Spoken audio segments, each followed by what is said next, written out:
So guys, look, ভাই সাহেব পাহাড়টা কিন্তু উঁচু, ঠিক আছে। আর ওই দেখো মেঘগুলো দেখো পাহাড়ের গা ঘেসে যাচ্ছে, সেই লাগছে।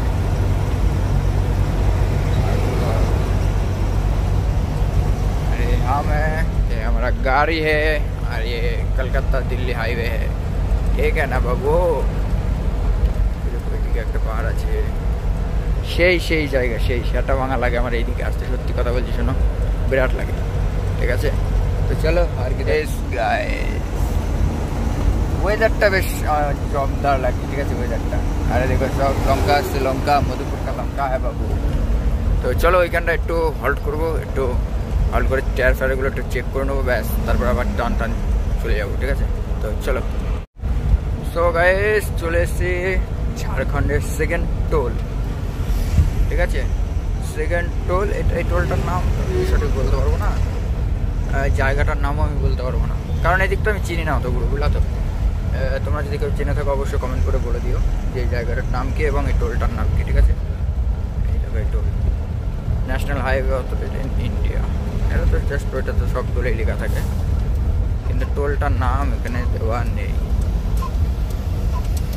ঠিক আছে। তো চলো টোলটা কাটাই, তারপরে কথা হচ্ছে।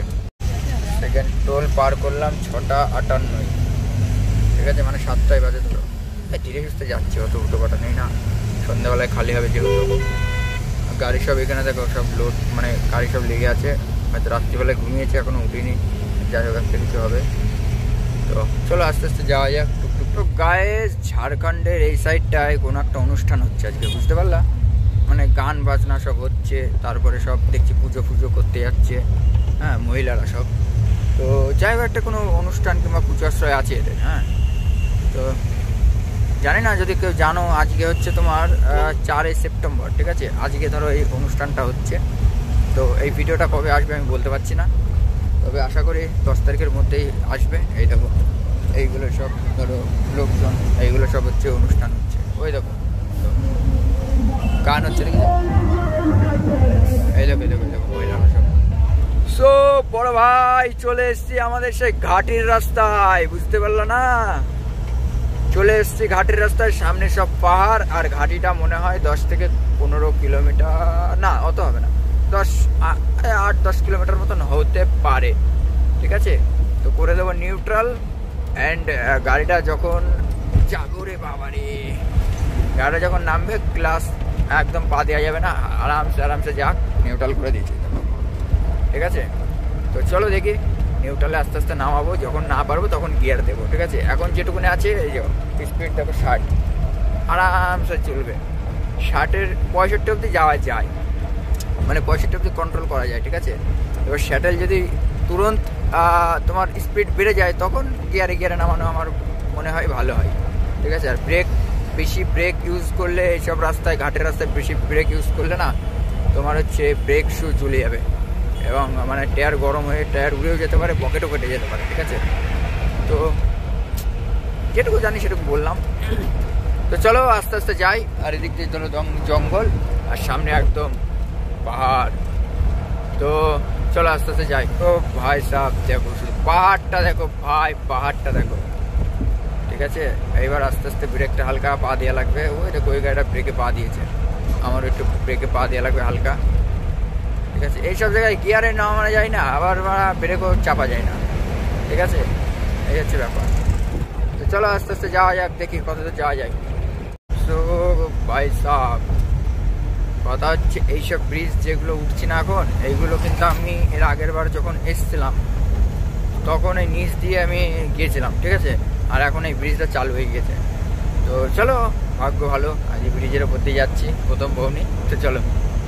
সো গাইস ঝাড়খণ্ডের 3 নম্বর টোলটা পার করে আসলাম, ওখানে চায়ের দোকান ছিল, একটু চাটা খেলাম, ঠিক আছে। চাটা খেয়ে এই ব্রিজটা পার হচ্ছে, টোলের পরে যে ব্রিজ, এই ব্রিজটা পার হচ্ছে। আর চারিদিকে ভাই জল হয়ে গেছে, এদিকে ওদিকে পুরো জলের জল। তো এই তো হচ্ছে ব্যাপার। আর মোটামুটি এগুলো সব মানে এই বৃষ্টির জল, বুঝলা তো, এগুলো হয় ছাড়া জল নয় বৃষ্টির জল, যে কোনো একটা হবে, কিন্তু এত জল বাদে না কেন। তো চলো আস্তে আস্তে যাই, গয়া আর মোটামুটি এখান থেকে খুব জোরে 60 কিলোমিটার বাকি আছে, ও চলে যাবো রকেটের মতন, চাপ নেই। আর গিয়ে তো এখন তো ঢুকতেও পারবো না, ফালতু ঢুকতে দেবে না, গিয়ে এক জায়গায় দাঁড়িয়ে থাকতে হবে, আস্তে আস্তেই যাই। তারপর দেখো গাইস এসে মানা পুরো ফেসে গিয়েছি।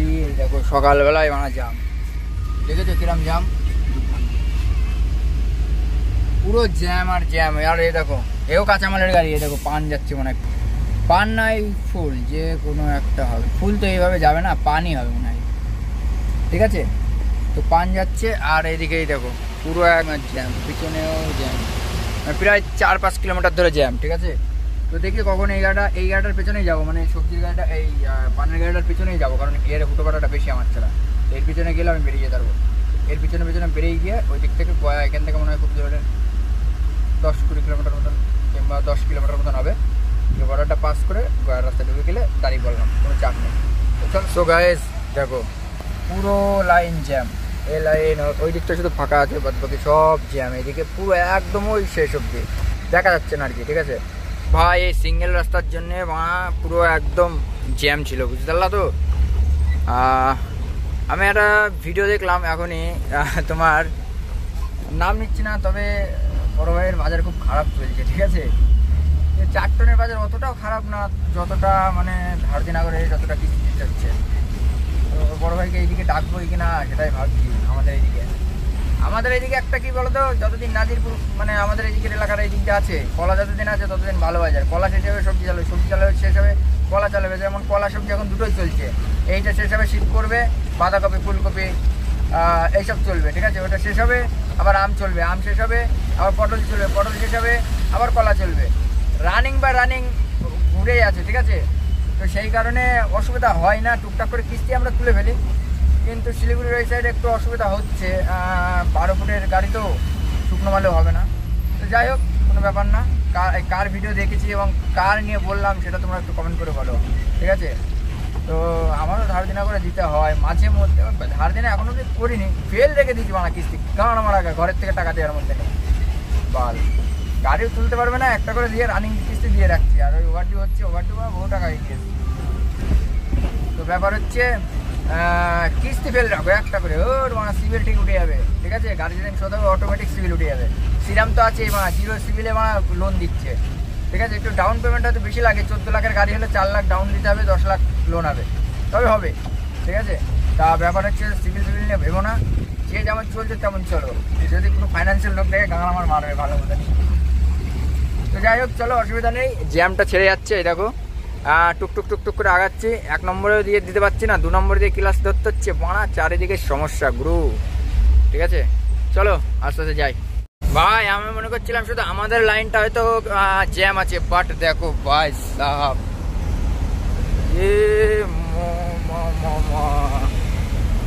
আজকে তো বচ্চে গয়ো তুম লোক গয়ো লঙ্কা লোড করে গুরু মাস রাতারাতি এটুকুনি পার করতে হবে। সব কথা শোনো, রাতারাতি কোনো হুটোপাটা করলে হবে না, রাতারাতি এখান থেকে লঙ্কাটা নিয়ে পার করতে হবে, নাহলে এই জ্যামের মধ্যে পড়লে পুরো গুষ্টির গাঁ মারা হয়ে যাবে, বুঝতে পারলা তো। আর এই দেখো আমার জ্যাম চাললো 10টা 49-এ, 10টা 45-এ, 10টা 45 আছে। তো চলো এবার একটু টেনে দিই গাড়িটা, টেনে দিয়ে একদম জায়গা মতন পৌঁছে যাই, তারপরে আবার কথা হচ্ছে। আর এই দেখো জ্যাম দেখো, আউরি হাইট, এর তো গান মারবে আচ্ছা মতন যদি ধরতে পারে। এই হচ্ছে জ্যাম, ঠিক আছে। ওই ব্রিজের জ্যাম যেখানে দেখালাম না, ব্রিজ সিঙ্গেল রাস্তা, ওই সিঙ্গেল রাস্তাটা জ্যাম, মানে ওখানে তো বাজার মতন আছে, বুঝলা তো, ওই পিঠে। তো সেই কারণে জ্যামটা ছিল আর কি, ঠিক আছে। তো অসুবিধা নেই, আমরা চালিয়ে চলে এসেছি। আমি প্রায় 1 ঘন্টা জ্যামের মধ্যে ছিলাম। আর তোমাদের তো 18 থেকে দেখিয়েছি, 18 থেকে 45 হিসাব করো। এদিকে 25, 26, 27 মিনিট তো হয়ে গেল, আর ওদিকে তো 10-20 মিনিট ছিলাম। তো কোনো ব্যাপার না, এখন ফাঁকা রাস্তা, চলো। খালি যদি রাত্রে হয়ে যায়, রাত্রে আমরা ইউপির দিকে রওনা দেবো, ঠিক আছে। চলো গাইস, এ দেখো আমরা এই ঘরের মধ্যে এখানে একটা খান দিচ্ছি, এখানে ঘর, সেই ছোট ছোট ঘর করা থাকে না, ঘরের মধ্যে যে এসছে, সে বলছে 200 দাও। আমি বলছি परमिट है मेरे पास भैया, कागज भी पूरा ओके है, लाइसेंस भी ओके है और परमिट भी है। टीपी इसको टीपी कहते हैं, ठीक है। टीपी का मतलब फुल फॉर्म क्या मैंने हमार जाना नहीं, ठीक है। टीपी मतलब কি মানে পারমিটের তো অন্য হবে, টিপি কি, টিপি মানে ট্যাক্স পারমিট এইরকমই কিছু একটা হবে হয়তো। যাই হোক অত মানে ভেবে লাভ নেই, আছে মানে আছে, ঠিক আছে। আর বর্ডারে বিহারে আসলে অন্তত আমি বলবো কোনো রাজ্যে কাটার দরকার নেই, বিহারে অন্তত কেটে আসবাই। কারণ এই দিককার পুলিশ আমাদের মানে কি বলবো, যদি কোনো বিপদ আপদে পড়ে তোমার জীবন কয়লা করে দেবে, বুঝতে পারলো তো। আমি কিন্তু কোনো রাজ্যে গেলে মানে আমাদের উড়িষ্যা বলো, জীবনে কোনোদিন সারা বছর উড়িষ্যা গেলে জীবনে কোনোদিন পারমিট কাটাইনি। আসামে মাছ টানলাম, জীবনে কোনোদিন পারমিট কাটাইনি, ঠিক আছে। ঝাড়খণ্ডে জীবনে কোনোদিন পারমিট কাটাইনি। শুধু বিহারে আমার ভয় লাগে একটাই কারণে, সালারা হয়ে বক্তব্য করে, বুঝলো তো। তো এর জন্যে বিহারে পারমিটটা কাটিয়ে আসবা। 820 টাকা করে নেয় এক সপ্তাহ, মানে 800 টাকা করে নেয়, 20 টাকা আমার কাছে বেশি নিয়েছে। আর আমি ইউপির পারমিটটাও কাটিয়ে যাবো, কেননা তোমার হচ্ছে শুনলাম যে ইউপিতে একটু চাপাচাপি আছে বেশি, ঠিক আছে। ওই কারণে ইউপির পারমিটটা কাটাবো, ওটা নেবে হচ্ছে 350 টাকা, আর পুরো 50 টাকা কাটাতে নেবে 400 টাকা এক সপ্তাহ। আমার 400 টাকা দিয়ে কাটিয়ে যাওয়াই ভালো, বেশি হলে হয়তো কাটাতাম না, সে চাপ নেই। তো চলো কোনো ব্যাপার না, আস্তে আস্তে যাই, গয়ার রাস্তায় উঠবো। এবার এখান থেকে গিয়ে ব্রিজটার নিচ দিয়ে গিয়ে বাঁ দিকে গিয়ে সরি ডান দিকে নেমে বাঁ দিকে টার্ন নেবো। তো গাইস এসছি, এই দেখো গয়ার আগে একটা টোল, এই দেখো সেই টোলটা, এই দেখো সেই টোলটা। তো হচ্ছে এই টোলের এখানে, টোলের আগে দাঁড়িয়ে আছে, ঠিক আছে। এখান থেকে সন্ধ্যাবেলায় যখন ডাকবে তখন বেরোবো, তার আগে এখান থেকে বেরোবো না, বুঝতে পারলা তো। তো চলো বেরোই, তারপর কথা হবে।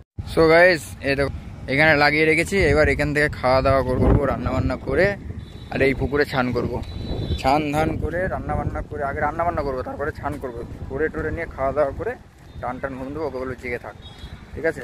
এই সন্ধ্যাবেলায় যাবো, গাড়িটা খালি করবো, খালি করে তুলুন একদম ইউপি, তারপরে যা হবে দেখা যাবে। চলো আগে গাড়িটা খালি করি। এই দেখো রকেট। যে দাদার কলা, ওই দাদা বলেছিল গাছের নিচে তুলতে, বুঝলি তো, নাহলে কলাগুলো কি বলতো রোদের তাপ লেগে না সব কালো পুড়ে যাবে আর কি, কলা পুড়ে যায়। তো গাছের নিচে রেখেছি, হালকা হালকা রোদ লাগছে ওই পিঠটাই, কিন্তু তিরপল দেওয়া আছে, অসুবিধা হবে না, ঠিক আছে।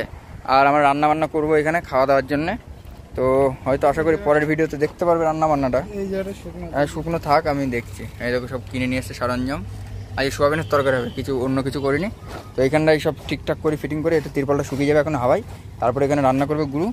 আমি একটু কেটে কুটে দিলাম, দিয়ে ছান ফান করেছে, একটু টান টান ঘুম দেবো, নাহলে আবার রাত্রে আবার অনেক রাস্তা, এখান থেকে প্রায় 300 কিলোমিটার রাস্তা যেতে হবে। গুরু ঘুমাবে রাত্রে, আর আজকে দেখি গাড়িটা একটু দেবো, গুরু পারে। মোটামুটি আমার টার্গেট 1 সপ্তাহের মধ্যে গুরুকে সেটিং করে দেওয়া, ঠিক আছে।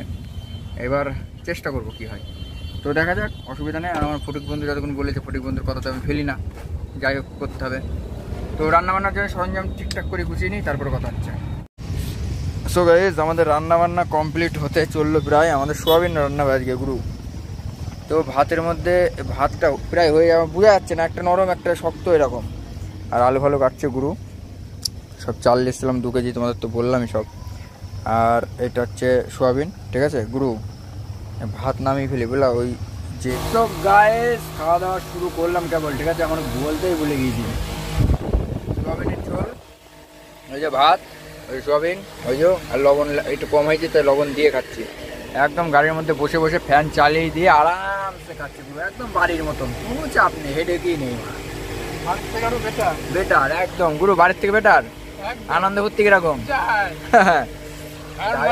আর মজাটাই আলাদা একদম। গাড়ির কাজ এমনি একটা আনন্দের ব্যাপার, তারপরে রান্না বান্না করে খাচ্ছি আরও আনন্দ লাগবে, বুঝলা তো। চলো খাওয়া দাওয়া করে নিই, তারপরে বড় কথা হয়। তো গাইস দেখো বিড়ি, লাইট বিড়ি আমাদের দেশের, আজকে বিহারের ছেলেমেয়েদের খাওয়াবো, বুঝলে। हाँ बीड़ी पी, हमारा घर में जाऊंगा ना, इसको दिखाऊंगा कि उधर का बच्चा भी बीड़ी पीता है, हमारा उधर का पीता है, तेरे से छोटा छोटा है, हमारा उधर पीता है। आग लगाएगा क्या, लगाओ, उसको भी देख, नहीं पीते, क्यों नहीं पीते, अरे पीना चाहिए, सेहत के लिए अच्छा है रे बाबू, अच्छा टेक्निक है रे तेरे को। तेरा पिता देखेगा तो क्या बोलेगा, हाँ? तेरा पापा देखेगा तो क्या बोलेगा, तेरा पापा देखेगा तो कुछ बोलेगा नहीं। ছেলেবেলে যে যেমন তার সাথে তেমন চলতে হবে ভাই, ঠিক আছে। আমাদের এরকম করে খারাপ বানিয়েছে।